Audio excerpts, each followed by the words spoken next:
Alright guys, so today we're going to be reacting to the last song from the Opeth Heritage, which is going to be Marrow of the Earth. Man, I have to tell you folks, I've been enjoying so far this album. I don't know you guys, but in my opinion, is up there when it comes down to Opeth greatness. I know it's kind of different compared with the other, albums that I Still Live, Black Forest, all these albums are very good, don't get me wrong. However, when it comes down to this kind of music, there's a space for this space, and also it gives me enough time to really capture what is going on behind music.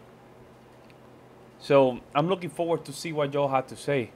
Make sure you like to subscribe. Also, for donation, the link in the description down below, for song requests as well. If there's any bonus from this track, let me know as well, because I really don't know. But in the meantime, let's jump in.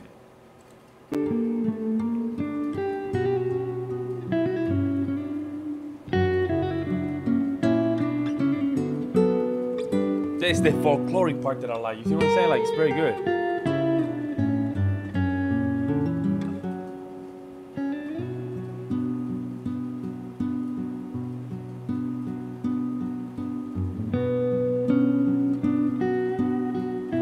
Little adagio kind of movement.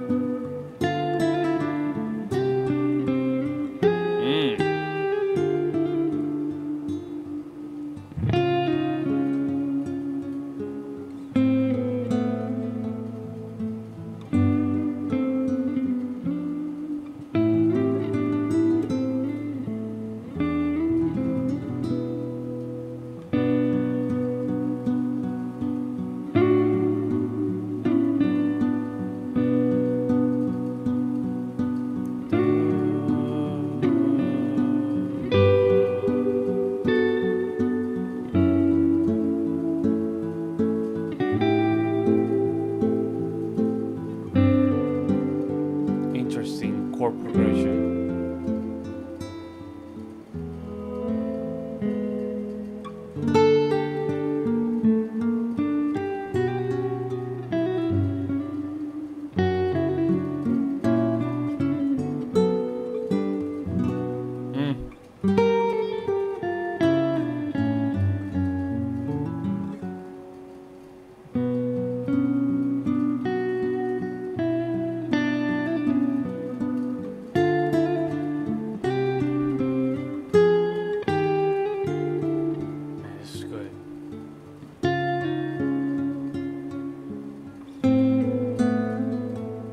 Very good counterpoint.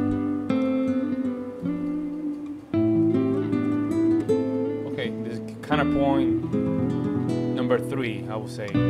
Form number 3. Basically like a Alberto bass.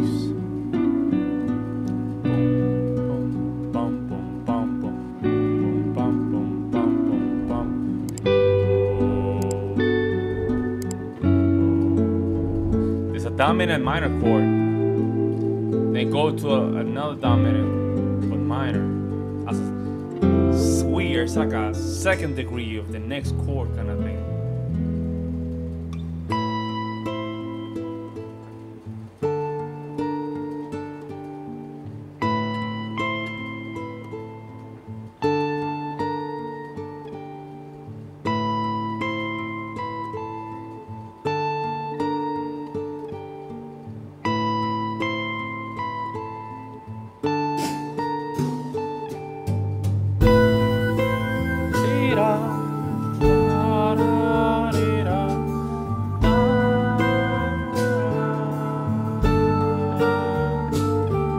Minor 7th chord, 7th degree chord. It's a 7th degree chord, minor chord.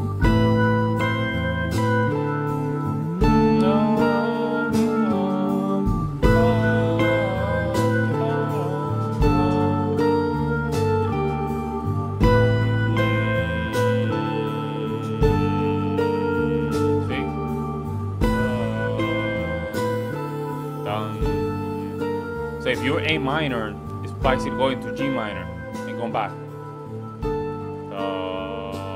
Dun, dun. Yep. So basically, they're in A minor. Let me just wait until it finishes, just to explain to y'all what's going on. Is okay. Let me just get into more inside baseball here. So basically, they're going. Imagine that you're in A minor. You're playing A minor.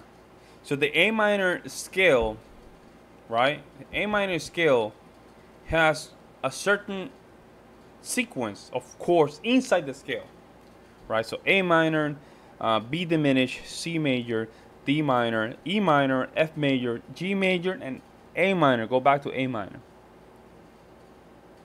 So there's two ways where you can do this chord, and it's still gonna sound okay. You can do A minor and then go to G major, but then you're not giving that dark feel to it. So what they're doing right now is playing the A minor, then going to G minor, and then go back to A minor, G minor, A minor, and that's why you hear this little darkish kind of feel to it. Da, dee, da. You listen to the bass. Tum, no, dee, dum. That's the root of the chord. That's how you can identify some of these chords.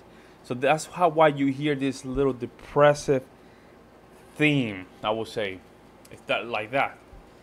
For some musicians, they understand the scale. Maybe this can help them. For those that are not musicians, I'm just trying to put together, putting together the idea why it sounds like that. And there's all the things inside the scale that makes it very nice. But right now, it's just playing with A minor. There is a lot of counterpoint with the second guitar. And the lead guitar just basically just playing the melody, right? D, going to the ninth chord, or the second suspension of second, going to the third of the chord, making it very expressive. And I'm not gonna get too much into the inside baseball because then it goes down to more the music theory. We don't want to get into music theory here, but just to give you an example of why it's important for us musicians to understand music. Notes are not notes; they have a meaning behind the note. They have a purpose. Certain notes are playing certain way because it creates certain sound, but you know it by a theory behind it. Why it creates that? Just to give you a perspective, in the classical era between 1740s, I would say 1740s to the beginning of the 1820s or 1815, that's the classical era, where you have Mozart, Haydn, early Beethoven, early Franz Schubert, I would say, and all the great composers. The way they were just creating expression was through suspension or dissonant chords, creating a more suspension and moving of the music. So, for example, let's just put it this way: let's say you're in a C major scale. So it's do re mi fa sol la si do, or C D E F G A B A C, right? So let's say you're in a C major chord, which is C E G, and when you finish the song, instead of finishing with C E G, you finish with the D E G and then resolve it to C E G. That change alone create a certain kind of expression and unknown, kind of unknown, and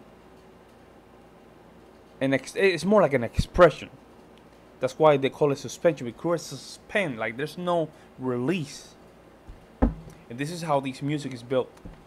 I didn't want to just bore you guys, but this is where I hear this kind of music.